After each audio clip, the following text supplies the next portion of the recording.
Assalamualaikum warahmatullahi wabarakatuh. Selamat pagi anak-anak semua. Waalaikumsalam warahmatullahi wabarakatuh. Ibu. Selamat pagi. Apa kabar hari ini? Alhamdulillah. Luar biasa. Allahu Akbar. Masya Allah ya, anak-anakku semua semangat dan dalam keadaan sehat walafiat. Nah, sebelum memulai kegiatan pembelajaran pagi hari ini, alangkah baiknya kita berdoa terlebih dahulu. Namun, melihat tanggal hari ini ada tanggal 15, Ibu mau minta tolong nih untuk yang memimpin doa pagi hari ini adalah siswa yang lahir di tanggal 15. Coba, siapa yang tanggal lahirnya 15? Aku, Bu, aku. Oke, baik, Lin. Boleh minta tolong untuk memimpin doa ya. Oke, Bu. Baik, teman-teman. Sebelum kita belajar, mari kita berdoa. Berdoa dimulai. Berdoa selesai. Alhamdulillah, terima kasih, Lin. Untuk selanjutnya, yaitu Ibu mau absen terlebih dahulu ya. Coba anak-anak dengarkan baik-baik. Yang pertama, Mita hadir? Hadir, Bu. Oke. Ayu hadir? Hadir, Bu. Oke. Indira hadir? Hadir, Ibu. Oke. Sabian? Hadir, Ibu. Lin? Hadir, Ibu. Oke, alhamdulillah semuanya hadir ya. Oke, anak-anak, meskipun kita masih dalam pembelajaran daring, akan tetapi kita harus tetap mengedepankan kedisiplinan. Nah, salah satunya dengan cara apabila Ibu sudah memberikan link Zoom, anak-anak semua harus langsung masuk sesuai dengan jam pembelajarannya. Dapat dipahami anak-anak? Dapat dipahami, Bu. Dipahami, Bu. Oke, baik. Sebentar, sekarang Ibu mau share screen terlebih dahulu. Share screen-nya sudah muncul? Sudah, Ibu. Sudah, Ibu. Sudah, Bu. Oke, pada pagi hari ini kita akan memasuki pembelajaran PPKN ya. Oke, yang pertama di sini Ibu akan menyebutkan tujuan pembelajaran kita pada hari ini, yaitu yang pertama, dengan mengamati teks, siswa mampu mengidentifikasi sikap-sikap yang sesuai dengan nilai-nilai yang terkandung dalam sila Pancasila secara tepat. Yang kedua, dengan berdiskusi, siswa mampu menganalisa sikap-sikap yang sesuai dengan sila-sila Pancasila dengan percaya diri. Yang ketiga, yaitu memahami kondisi letak geografis Indonesia. Oke, untuk materi pembelajaran hari ini, yang pertama yaitu ada perilaku yang sesuai dengan nilai-nilai Pancasila.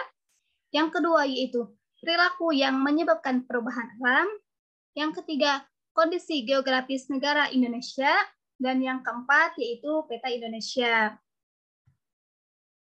Oke, di sini sudah ada pertanyaan ya. Apa itu Pancasila? Oke. Nah, di sini Ibu mau nanya nih ke anak-anak semua. Sebelum Ibu menjelaskan lebih lanjut terkait Pancasila itu apa, coba Pancasila itu ada berapa ya?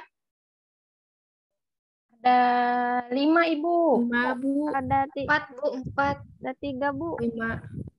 Wah, beragam jawabannya ya. Ada yang jawab 4, ada yang jawab 5, ada juga yang jawab 3.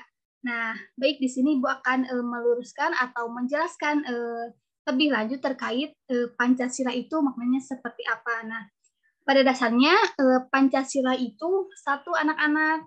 Namun, di dalam Pancasila itu terdapat 5 sila-sila yang terkandung di dalamnya. Nah, jadi kata Pancasila ini berasal dari bahasa Sanskerta, yaitu kata panca yang memiliki arti 5 dan kata sila yaitu memiliki arti dasar. Nah, jika digabungkan, Pancasila memiliki pengertian yaitu 5 dasar negara Indonesia. Nah, Pancasila yang digambarkan dengan lambang seekor burung Garuda memiliki makna yaitu sebuah sumber kekuatan.